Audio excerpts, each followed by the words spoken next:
અને દુઃખ મોકલે ને ત્યારે ગમે ત્યાં દોરા ધાગા કરવા પગી નહીં જાતા, એની પાસે જ માગજો. કૃપાનાથ દે તો તું જ દે, બસ તારા સિવાય કોઈ પાસે માગું. એક ભક્ત સત્ય ઘટના ઘણા વર્ષ પહેલાની વાત છે, લગભગ 23-24 વર્ષ પહેલા સરદાર ગયા પહેલા એક હરિભક્તે મને કીધેલી, મુંબઈ ત્યારે હું રહેતો હતો એ વખતની વાત. એક હરિભગત મને કે સ્વામી ખરેખર મહારાજ તો મહારાજ. મેં કીધું શું કા ચમત્કાર થયો?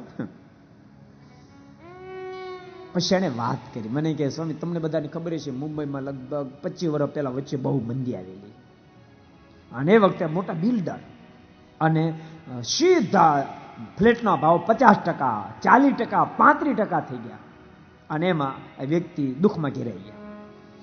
બહાર નીકળો રસ્તો નથી જડતો. એમાં કોક એને મળ્યું, તમે ફલાણ જગ્યાએ જાઓ ને ફકીર છે, દોરો કરી દે તો બધું હરખું થઈ જાય. ગુપ્ત માણસ તો તરણું પકડે, નિષ્ઠા મજબૂત હોય નહીં. ફકીર પાસે પહોંચી ગયા. ફકીરે દોરો કરી દીધો, અને ફકીરે દોરો કરીને એમ કીધું ધૂપ દઈ તે બાંધજો અને કંઈક મંત્ર આ મંત્ર જપજો. જાણે ઠાકોરજી પ્રેરણા કર્યા. ભગત કે હું એ મંત્ર નહીં જપું, તમે કહો તો સ્વામિનારાયણની માળા કરીશ, બાકી એ મંત્ર નહીં જપું. કેમ હું વાંધો, હું ભગવાન સ્વામિનારાયણનો આશ્રિત, હું ભગવાન સ્વામિનારાયણની માળા જપીશ, બાકી એ મંત્ર નહીં જપું. અને પેલા ફકીરના મોઢામાં જે શબ્દ નીકળ્યા, તને તારા સ્વામિનારાયણ ઉપર આટલો બધો ભરોસો હતો તો અહીંયા તારે ધક્કો ખાવાનું કામ જ નહોતું કે.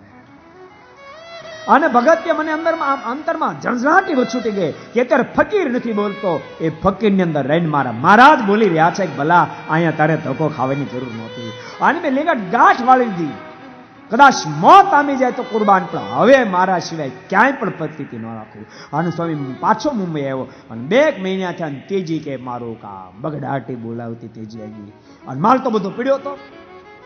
પેલા જેટલી મીરા હતી એના કરતા બાપ ઠાકોરજી 4 ગણી મીરા આપી.